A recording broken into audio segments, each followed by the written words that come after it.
Ron Delsener embodies the spirit of music history with his most fitting documentary titled Ron Delsener Presents, molding the foundation of live concerts since 1964 to the multi-billion-dollar global empire it is now. There is no better time to celebrate Ron and the more than half a century of impact he's made not only for the music industry, but for the countless careers of iconic artists through the decades. It's great to be able to tell his story.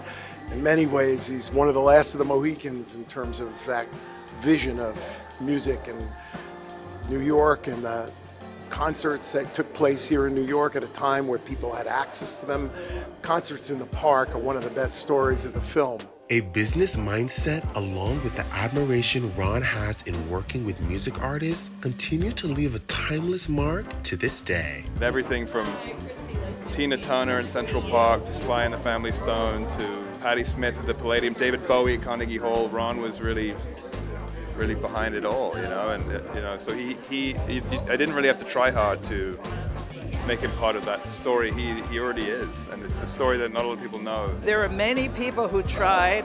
He's outlasted them all. Like he is the true Wizard of Oz. He is the man behind the curtain. It doesn't matter who it is. It could be the Beatles. It could be the Rolling Stones. It could be Earth, Wind and Fire. It could be Michael Jackson. And we never give it up. I'm never going to stop doing this. I keep doing it. I don't need the money, but I keep doing it. What else am I going to do?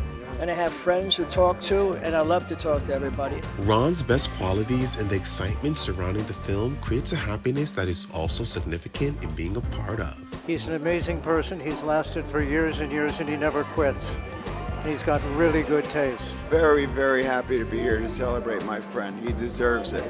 He deserves it. I know it's going to be a great film. Jake did a great job. His sense of humor is just incredible, and he's always just making people laugh with his very just unique sense of humor. He's a very unique individual. Ron's legacy is one that is celebrated in its full Spring Studios radiance here at the Tribeca Film Festival. Reporting for BronxNet, Kody, Onyiuke.